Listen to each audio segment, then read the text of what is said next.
Good morning, class. Now, as you see here, I'm Coach Myles. Now, normally I'm just your PE coach, but today we're talking about sex. Now, you could thank the school board for this, but what do y'all know about sexual health? Anybody? Give me something. What you know? Hey, Mr. Coach, man. So, I heard that if a girl eats an apple seed, then she gonna have a baby. What? That's not how it works. A guy has to hold hands with the girls, then she'll have a baby. You both are wrong. Tell them. A mom and a dad have to kiss, and a stork has to see, so a baby can end up on their doorstep. What? Oh my gosh, you're wrong. Y'all are all wrong, completely wrong. I've never heard wronger answers in my life. I think it's time we have the talk. All right, it's only gonna get more awkward from here, y'all. Today, we're gonna be talking about sex education in America. Sex ed is super controversial and all over the place. Different states teach sex ed way differently, and some places don't even teach it at all. And this can be a problem if you look at STI and pregnancy rates among teens in America. According to the CDC, in the US, 15 to 24-year-olds account for half of new STI reports each year, even though they only make up just over a quarter of the sexually active population. And this topic is so taboo that this very video will probably get blocked in schools. But today, we're just gonna throw caution to the wind and dive into this controversial topic and ask, what should sex ed look like in schools? All right, now as you can imagine, this is something that is on the minds of a lot of students. In fact, this topic came to us by student reports from Oakland Military Institute. These students are a part of PBS NewsHour student reporting labs. They researched, wrote, and helped produce this episode. Meet Alberto, Hugo, Nairobi, Roberto, Samantha, Tavares, and Teddy. All right, like Myles hinted at before, the federal government doesn't require any sex ed to be taught in any really specific way. Different states have different requirements, and some states don't even want to teach it at all. So let's say you're living in Arkansas. According to the state's law, your sex ed is probably more along the lines of learning stuff like only safe sex is no sex. You should only have sex if you're married, and there's not much talk about birth control. And if you live in California, your sex ed is gonna look very different, covering all kinds of things, from birth control to consent to gender identity and more.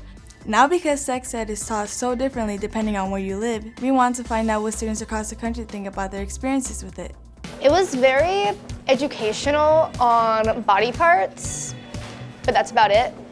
Didn't really learn anything about, the act. Specifically for me, I don't feel like there's even a sexual curriculum that even has related for me because they don't talk about gay sex in schools, let alone do they talk about sex at all, period. So we had a lady come in and make us use condoms and how to properly put them on. And we learned that unprotected sex is very dangerous. I can't even tell you what it was about, honestly. All I know was my weird PE teacher told us about it, and we made fun of him the entire time. The latest sex ed, which was all about like ball cancer and whatnot, so. In health, we kind of did sex ed, not really though. It was more like don't have sex than sex ed. In 8th grade, we were taught abstinence, and we actually signed away that we would be abstinent through our school years, and that's all we really got taught. That's a whole lot of variation on instruction methods there. And what gets taught in schools is often decided by state politicians and local school boards, who are elected by voters, many of whom are parents. So given this variety, it's hard to talk about the pros and cons of these approaches, but we'll do our best. Let's start with comprehensive sex ed. Comprehensive sex education, which is a deeper dive into sexual health. It still teaches that abstinence or not having sex is the best way to prevent teen pregnancies and STIs. But it also includes just about everything else from STI prevention to gender identity and consent. To learn more about this, we sat down with Peggy Orenstein, a journalist who has investigated this topic and written about it extensively in her books, Girls and Sex and Boys and Sex. So it's essential that we equip young people with these skills, and we see too much these days. What happens when we don't? We see sexual harm being committed. We see sexual harm being experienced. We see really violent relationships. And one of the biggest arguments for comprehensive sex ed is that research shows it works to reduce teen pregnancies. According to a study from University of Washington, teens that received comprehensive sex ed were 50% less likely to report pregnancies compared to teens that only received abstinence-only education. Comprehensive sex ed is also endorsed by many health organizations like these.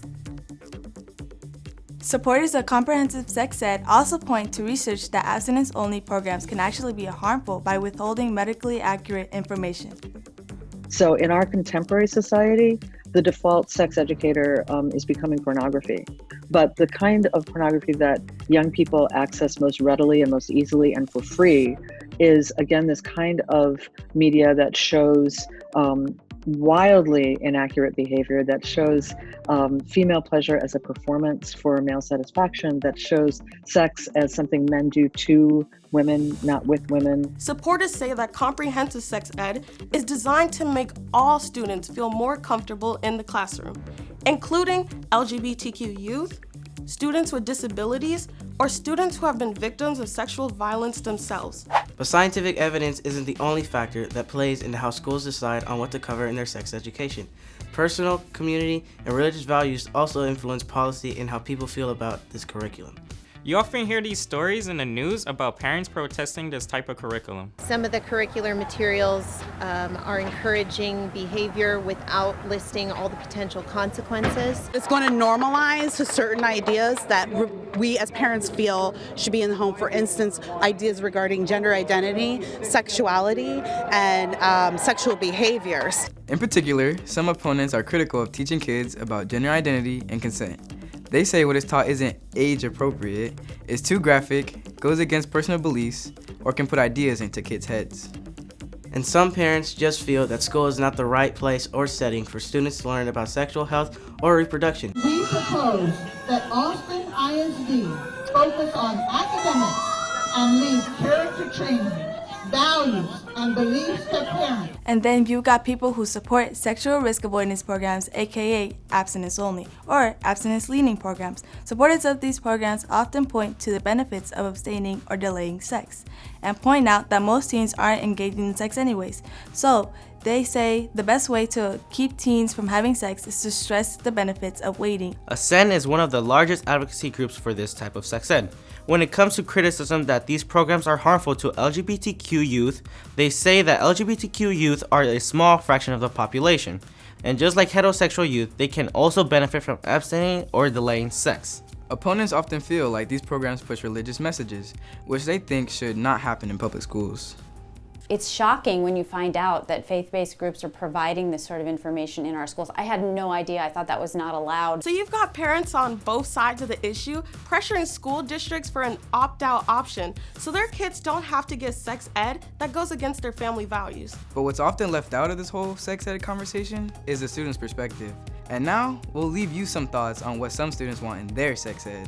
I don't think we should create a sense of fear over sex, and we should, in fact, normalize it so we create a safe space so that people can discuss freely and ask questions over sex education, because there's a lot of misconceptions. Kids should be able to ask questions and get answers rather than them just teaching abstinence like they always have, because abstinence is good, but there's like many different kids with many different issues that they need explained to them. Even students who produce this episode practice abstinence, like me. And there's probably many more students like me who get comprehensive sex ed, but make the decision to practice abstinence. I still want to learn about this stuff, like avoiding date rape drugs and learning about the LGBTQ community. And that doesn't take away the fact that I want to practice my religion. So now, we want to hear from you. What has your experience been like with sex ed? And what do you think it should look like in schools? Let us know in the comments below.